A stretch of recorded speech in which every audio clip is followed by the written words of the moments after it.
हमें सोने के लिए जगह नहीं मिल रही। रात को हम लोगों के घरों में सो रहे हैं। रात को हमारा बीवी बच्चे सब रो रहे हैं। कोई हमारी सुन नहीं रहा है। हम जाएं तो जाए कहाँ जाए, कोई सुनने वाला नहीं है।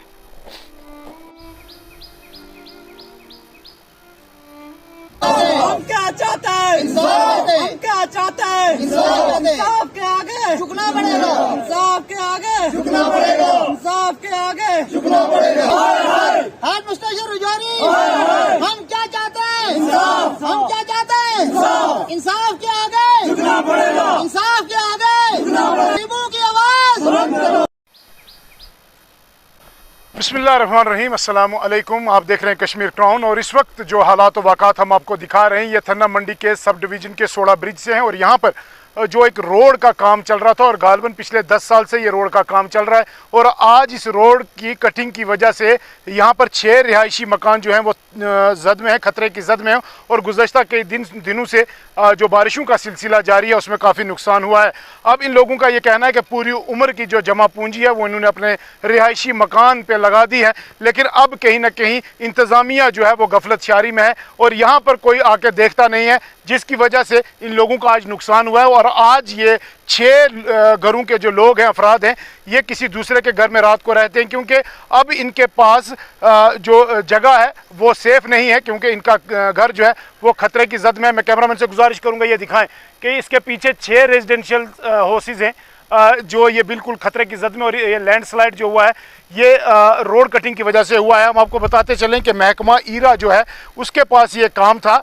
महकमा ईरा जो है ये उसके पास काम था और कहीं ना कहीं 10 साल जो हो गए इस काम को चलते हुए, लेकिन आज तक जो है सरकार ने यहाँ पर जो रोड थी वो इसलिए बनाई थी कि लोगों को कहीं ना कहीं फ़ायदा हो, लोगों को जो कहीं ना कहीं सहूलत देने के लिए रोड बनाई जाती है।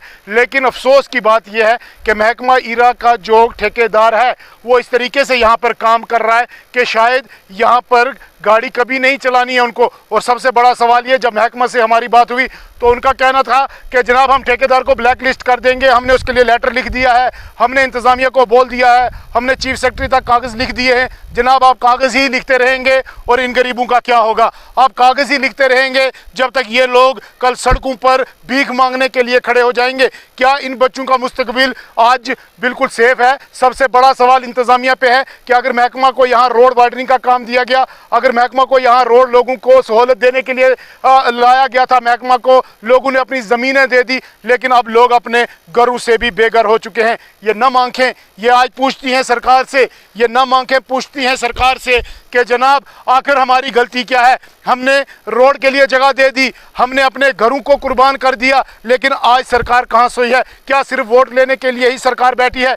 क्या यहाँ पर इंतज़ामिया नहीं आ सकती थी? क्या यहाँ पर इंतज़ामिया आकर पूछ नहीं सकती थी? आज ये नम आंखें पूछ रही हैं। आज छोटे छोटे बच्चे उनसे सवाल पूछ रहे हैं कि इस ऐसे महकमे को आखिर यहाँ पर क्यों लगाया गया जो लोगों को परेशान कर चुका है। सबसे बड़ा सवाल आज की डेट में डिजिटल इंडिया होने की बातें कर रहे हैं, सरकार हर घर में सड़क पहुंचाने की बात कर रही है। क्या लोगों को सड़क पर लाकर सड़क पहुंचाना, क्या यही इनका एक प्लान है? क्या यहाँ पर लोगों को परेशान किया जाता है? आइए देखते हैं यहाँ के मकामी लोगों का। थन्ना मंडी 16 ब्रिज से बोल रहा हूँ। मेरे पीछे ये आवाम खड़ी है और पीछे जो है बहुत बड़ा यहाँ नुकसान हुआ है। और यहाँ जो है 5-6 मकान जो हैं वो जद में आ चुके हैं क्योंकि यहाँ डिपार्टमेंट जो को हमने यह मतला किया, ईरा कंपनी को हमने कहा, उनके जो कंट्रैक्टर साहब हैं उनको हमने कहा, उनके जो डी साहब हैं उनको कहा, जेई साहब को कहा, तो उन्होंने हालिया जो है 10 दिन पहले जो है यहाँ तहसीलदार थन्ना मंडी साहब यहाँ तशरीफ़ फरमा हुए और उन्होंने यहाँ उनको सुनाया कि यहाँ ये मकान जो हैं ये 5-6 मकान जो हैं ये जद में हैं। तो उन्होंने कहा कि जनाब हम इनको जो है 10 दिन के अंदर अंदर जो है हम इनको डंगा लगा के देंगे।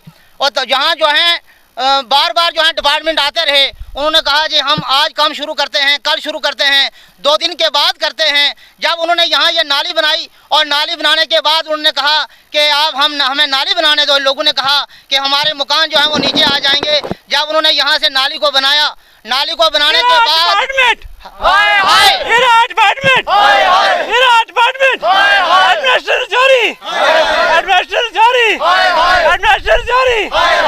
उस सिलसिले में जब हमने उनको कहा, उनको मतला किया, उन्होंने कहा कि हमारे जो हैं इधर पीछे काम चल रहे हैं, हम वो काम छोड़ के उन्होंने कहा एडमिनिस्ट्रेशन को कि हम 2 दिन के अंदर अंदर जो है ये काम शुरू करेंगे, और हमारी सुनवाई जो है नहीं हुई।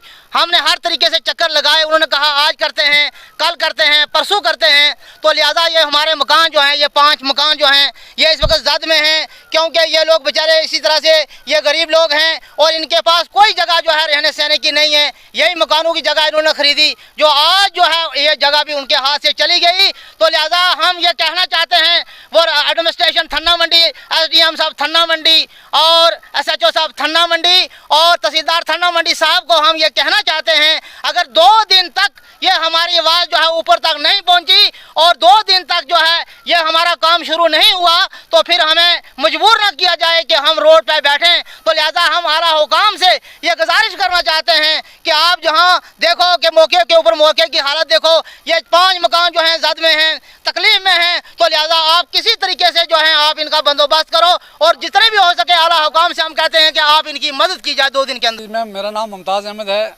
ये मकान जो पीछे है मेरा ही है सर। ये ट्रिपल स्टोरी मकान है सर। जब भी ये रोड वाले आते हैं तब भी नाली खोद के चले जाते हैं, बोलते हैं बस हम काम स्टार्ट, दूसरे दिन काम स्टार्ट करेंगे। एक दिन आते हैं, नाली खोद के चले जाते हैं, दूसरे दिन चले जाते हैं वापस। हमारा घर, बीवी बच्चे 2 लोगों के घर पर भटक रहे हैं। हमें सोने के लिए जगह नहीं मिल रही। रात को हम लोगों के घरों में सो रहे हैं। रात को हमारा बीवी बच्चे सब रो रहे हैं, कोई हमारी सुन नहीं रहा है। हम जाएँ तो जाए कहाँ जाए, कोई सुनने वाला नहीं है। यही मकान है, यही उम्र भर की कमाई है, बस इसके अलावा हमारे पास कुछ नहीं है। लेकिन कोई भी आता है वो बोलता है हम कल बनाएंगे, परसों बनाएंगे। आज तक किसी ने नहीं बनाया। 10 साल से पूरा गिरा दिया मकान हमारा।